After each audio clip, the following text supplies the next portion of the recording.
Hello there, welcome back to the Ogre, the old Git Reacts, Reviews, and Off Times Reminiscences. Today we're doing Wyrblod, and another another album I've bought. It's an EP really. I can't remember anything about. I know I liked it, otherwise I wouldn't have bought it. But it's one of those I bought and then subsequently through doing other things and not really paying attention, I've forgot, broadly speaking, what it sounds like. So this will be probably as much as a discovery for me as it is maybe for you. But anyway, The Distant Star, it says here.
Yes, it's coming back to me. Obviously the melody plays a large part in this and why it's attracted me to it. But I also like the battle of the 4-string against the 6-string. They are duking it out between themselves, good and proper. The bass is it's on a level pegging with the guitar as far as prominence is concerned, and that gives it a nice richness about it. Fruitiness, almost a fruitiness, you might say, but it's got all the elements really I like in this form of black metal. There's melodies, there's nice forward bass, wraithy like vocals, and insistent drumming. It's not particularly overwhelming, but it is insistent and groovy enough for me to enjoy it. And again, it is one of those artists whose sounds as a whole I enjoy, rather than focusing on any particular elements as such.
This has got a punky infectiousness about it in a similar way to Ink and Fire often have, and that can work for me, or it can leave me absolutely cold.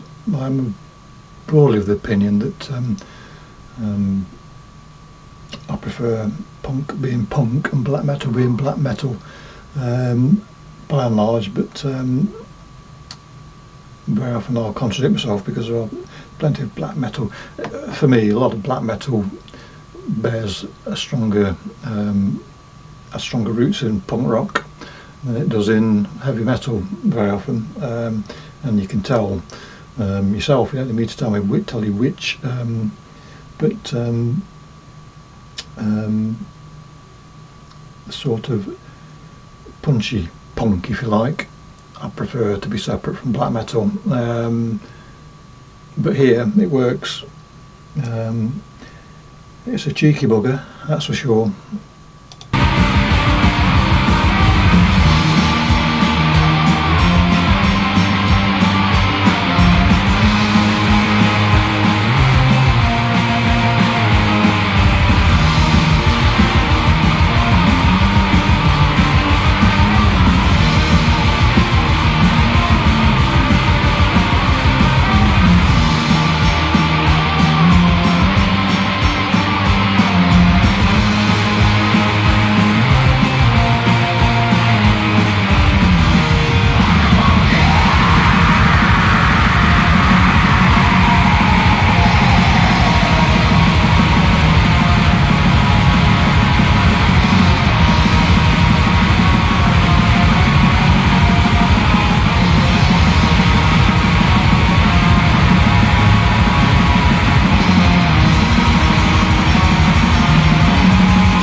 Points when I'm looking for new music to either listen to or ultimately buy, that I'm sort of, I've said before here, that my process for finding new music is basically click on an album, give it 5 seconds.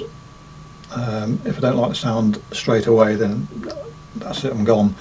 If a spark of interest forms, then I'll move on later into the track and play another 5 seconds, and then if I'm still interested, I'll do it for other tracks on the album, and from that I'll bookmark it, and then if it's not grabbed me straight away, I'll go and revisit it and just make sure I'm happy that I want to buy it, because I do fall into the trap many times of getting over enthused with an album, and then on the third or fourth listen never listen to it again.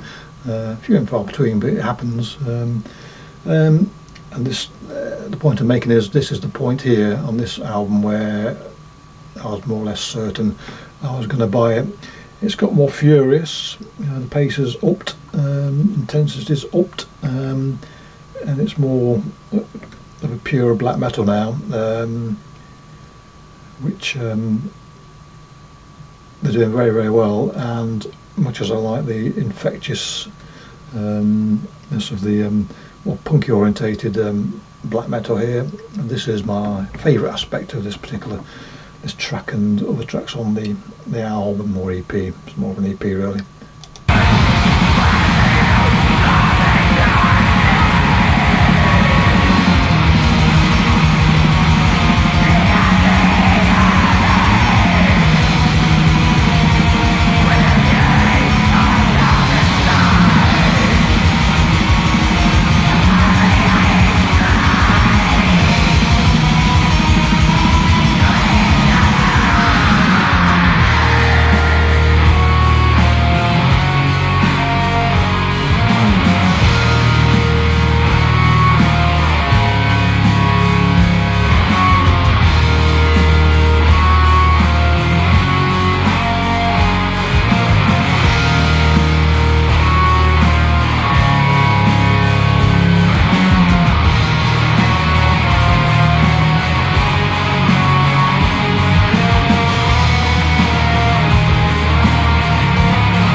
can't remember if this goes out on a blast, so I'll interrupt it now for just so it can run headstrong to the end if that's what it's going to do. I can't remember particularly, but it's a fine line to walk sometimes with these songs, where repetition and lack of sophistication can sometimes become boring.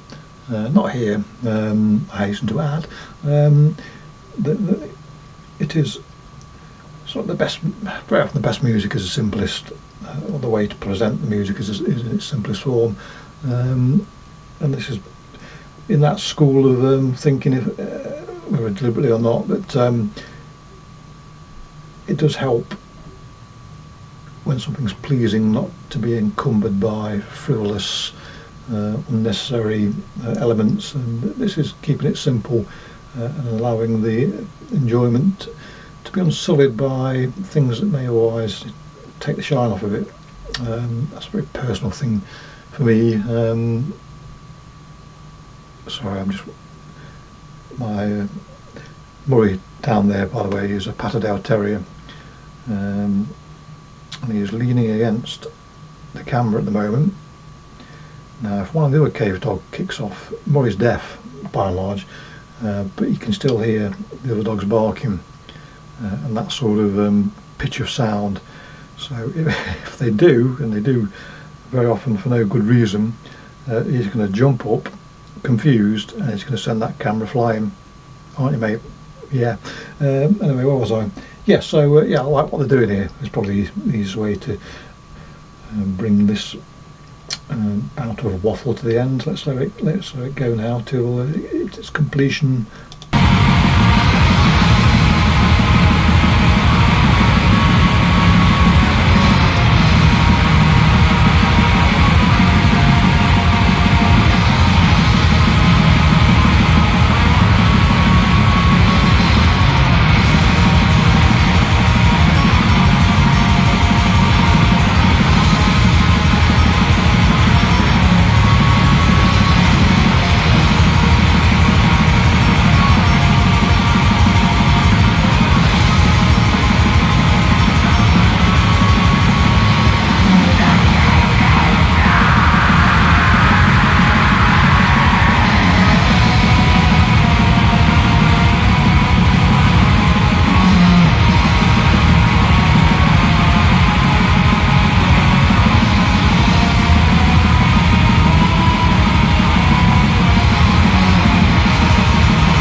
So there you go. That charge to the end was most gratifying. It made the melody go from a punky, cheeky, punky melody into a more folky one, even though it was the same melody. It's just the feel of it changed a wee bit. You mind what you're doing, fella? Yeah, so glorious rush to the end there. That is the way I like a track to finish, to be honest. Nice surge along and catchy with it. Good stuff. I'd like to say the rest of the album is similar fare, but I can't remember. I have to have another proper listen after this. But I imagine for me to buy, it's very rare I'll buy an album or a collection of songs unless I like at least 75% of them, and usually more. So if I like that, I imagine the rest of the tracks will be similarly joyful to the ears. Anyway, clicky bollocks, catch you all next time. Cheerio.